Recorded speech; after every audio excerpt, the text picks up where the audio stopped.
What if the people you meet aren't random? What if your relationships, your enemies, your heartbreaks were all mirrors, showing you the parts of yourself that you've been avoiding? This isn't just psychology, it's energetic law. And once you understand it, you'll never look at your life the same way again.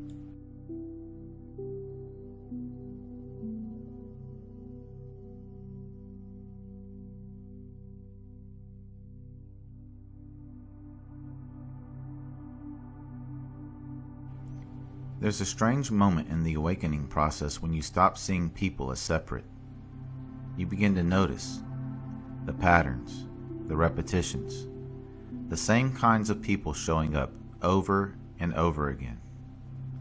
Different names, different faces, same lessons. And then a quiet thought arises. What if they're all mirrors?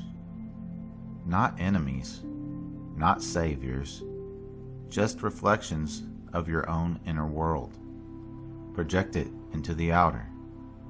This is the mirror effect. And if you can recognize it, you can transform it. Because reality is not happening to you, it's happening through you. Everything you experience in life, every relationship, every trigger, every compliment, every rejection, it's all a reflection of your internal landscape. Not as punishment, not as judgment, but as guidance. You are a lighthouse projecting light outward, and life is the fog, bending that light backwards toward you. When you feel disrespected, ask yourself, where have I disrespected myself? When you feel abandoned, ask yourself, where have I emotionally abandoned my own needs? When you feel deeply seen by someone, ask yourself this, what part of me am I finally allowing to be visible?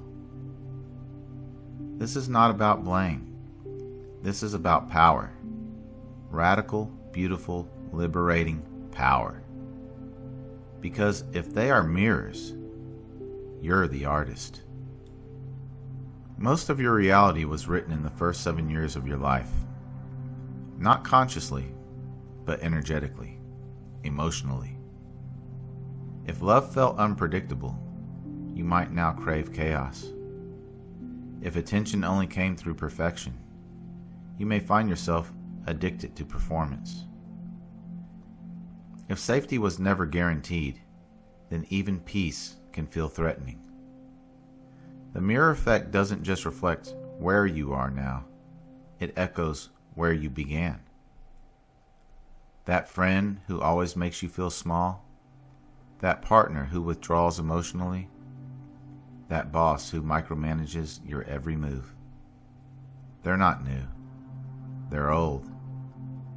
Old familiar characters in your original story. But now, you get to rewrite the ending.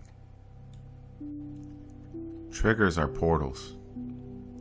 They open up the raw, unprocessed parts of you. The pain isn't in the present moment. The pain is old, ancient. You just happen to press play on it again. When someone rejects you and you spiral out of control, it's not about them. It's about a forgotten moment when you learn to tie your own worth to acceptance. When someone talks over you and rage rises within, you're not reacting to now. You're reacting to the time no one listened when it really mattered. But here's the miracle. When you sit with that trigger, when you feel it fully without blaming, the loop begins to break.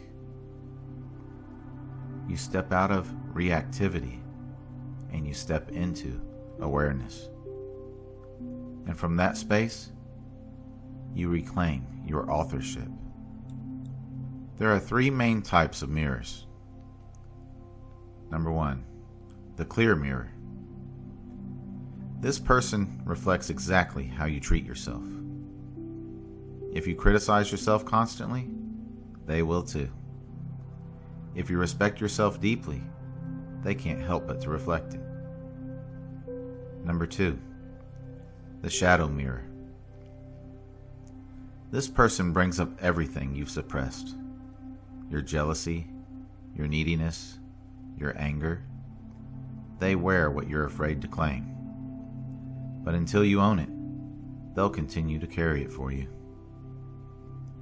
Number 3, the golden mirror.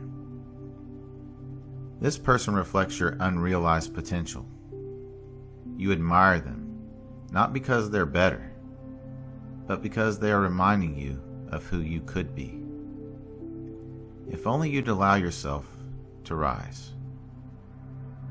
Every person you encounter fits into one of these 3 mirrors. Sometimes they rotate, sometimes they blend, but the message is always the same. Come home to yourself. The mirror effect isn't meant to trap you in self-blame. It's meant to free you from unconscious creation. It teaches you that your reality isn't set in stone. It's a canvas, and your beliefs are the brush. When you change how you speak to yourself, people start treating you differently. When you forgive yourself, you stop attracting punishment disguised as love. When you see others as a mirror, you stop taking their behavior personally. Because it was never personal. It was always spiritual.